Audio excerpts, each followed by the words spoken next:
Let's talk about some more bills that are now officially law in the state of Texas as of September 1st this year. In my last video, I talked about some property rights and housing bills, about some of the zoning reforms that took place that are going to make it easier to build more houses where people want to live, and those are great. Today, I want to talk about economic liberty bills, and two bills I want to talk about are actually food themed. The first one, Senate Bill 541, is all about cottage foods, and that's homemade food. People that want to make and sell food in their home kitchens and then sell to members of the public. Historically, this has been quite restricted.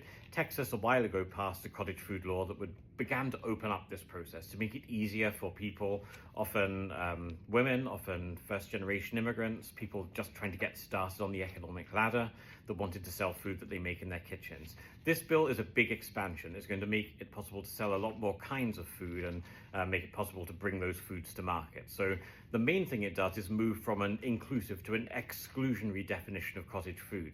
And what that does, it assumes you can sell anything apart from certain kinds of food, rather than the previous law that said you can only sell these kinds of food. And just by making that one simple rhetorical switch, it immediately makes a big difference and opens up lots more kinds of food.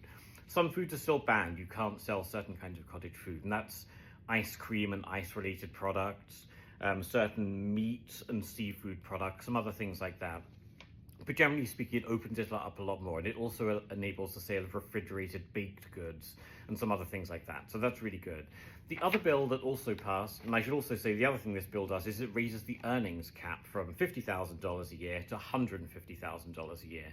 So it lets you sell more and lets you scale your business before you then have to move to a commercial kitchen.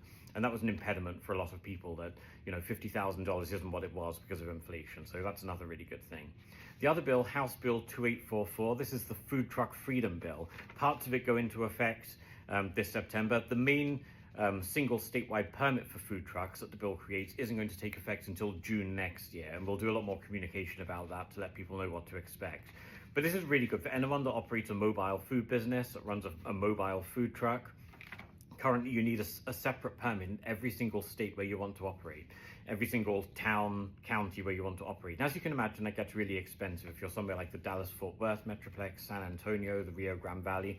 There are a lot of little towns next to each other, and you can be spending thousands of dollars on duplicate inspections and permits. So don't do anything to make food safer, but just add bureaucracy. By creating the single statewide permit, that's going to absolutely revolutionize, we think, the ability of people to run food trucks in Texas. It's not going to take effect for a while yet, June next year, but look forward to that one. This is Sam Hooper with the Institute for Justice on a couple of the economic liberty bills that passed this session here in Texas.